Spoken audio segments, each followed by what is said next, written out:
Hey, what up YouTube? Here we are in part 2 now, and in this little intro with the live video, I'm just showing you just how close I was to the subject with the camera. This is the GR3, and the camera is literally 2 feet away from the subject, and maybe a little bit too close for comfort there. It would be a bit weird if it was a real person you were trying to get a portrait shot of. This next part here is the GR3X in portrait mode on its side, and I'm a little bit further back, but still 2.5 feet, pretty close. But anyway, let's take a look at the results. Here we go. So here we are then with the Ricoh GR3, and now, as you can see down here, we're getting all the information we need from the camera and the lens. 18.3mm on the GR3, equivalent to a 28, shot at f2.8, 1/30th of a second. This one, the light change, so we got 400 ISO, 200 ISO, 200 ISO, so some variables there. But as you saw in the intro, we have to get very close to the subject to get any kind of background separation. So let's take a look at this first one here. Here you can see the lines on this, for example, this vase ornament thing in the background, quite well defined. You can see this is clearly an indoors oven stove type thing, and pictures on the wall. Nice contrast. One good thing about the Ricoh GR lenses is they are very sharp, very contrasty, very well built lenses, but they are small lenses, small focal lengths. So let's just zoom in, and you can already see here, I'll just move this box up, we've got the coin in focus, most of the skull is in focus. This is almost in focus. This is in focus at the back here. So there isn't that much of a shallow depth of field on this at all. But a little bit of isolation. You can see it's blurry in the background, but in a busy shot like this, it doesn't really isolate the subject as well as some others, as well as the previous ones I've shown you. We just go back and take a look at one of the other shots here, a little bit darker, a little bit more contrasty. Again, everything looks to be in focus around the eye, a little bit out of focus at the front here and down here, very sharp over here. And when you get this close, then you can clearly see there is some separation, but that would be like holding the camera 10 centimeters away from the subject, and you don't want to do that.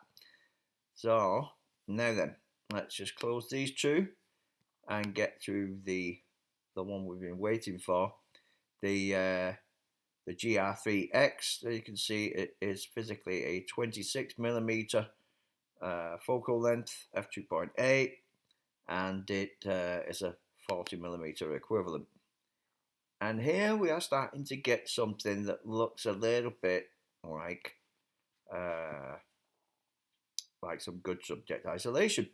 It's starting to blur out quite a lot more in the background. Nicely out of focus here and here. Zoom into 100%. It still looks like a lot of the skull is in focus. The crown, the coin in the eye socket is a little bit out of focus here. If we look at the metal structure, yeah, we're not very sharp here, but get very sharp towards the back. Nice clean lines, good contrast. I like it. This, by the way, is using my color profile on both cameras. The Like a Look profile that I made in a previous video and shared that. Those are the colours coming out of this. Got some nice vignetting going on in the corners. But yeah, that's what it looks like on the GR3X here's a larger shot, a more typical portrait size shot. In real life, you would have someone's head about up here, and maybe the navel down here. So not bad as far as framing goes. I'm not saying it's a great composition. I'm just saying framing. This is what it would look like. But you can see on this rear ornament here that the lines are clearly defined. If we compare that to my the closest thing I have on full frame, that is the 35mm f2 on the Sony RX1R, and now you can really see the difference. I think here you've got the lines are obliterated on this rear object. The oven is a vague shape. There's a plant there. Lots of contrast still, but just look at those two now, and you can see it's not nearly as good. And the distance from the subject is bordering on the uncomfortable. You know, I'm really, really close to the subject when I'm shooting with the Ricoh, with the 26mm lens, and a little bit further back with the 35.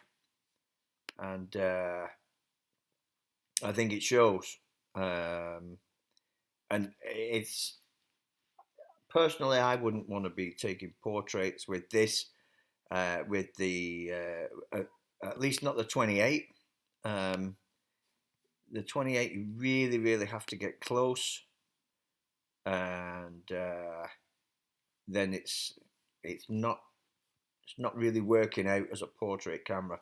But like I said in the previous part 1 video, there are different kinds of portraits, and the Ricoh GR3 excels at candid portraits, street photography, environmental portraits, where you don't really need a total blurred out background, but you know you're taking some of the environment with you, and the lenses are just really sharp, edge to edge. I've done some tests with landscapes with both cameras, the GR3 and the GR3X, shooting directly into sunlight as well, and they control flaring extremely well and keep quite a high contrast, considering you're shooting directly into sunlight or with the sunlight coming into the front of the camera from an angle. So they are very, very sharp, very, very cool lenses. Okay, so that's it. Judge for yourself. I'll just close all these down again, and you can see here, this is the GR3 image, and get rid of that one, and this is the GR3X image. Is that a portrait? Is the blur good enough? Is the isolation good enough? Is the bokeh good enough? That, my friends, is it's up to you. Personally, I think I would probably use a different camera for portraits. Fortunately, I have the other lenses, the vintage lenses, and I would probably use one of those. I would let the Ricoh do what it's good at. So, that's it for me. Have a great day. See you soon.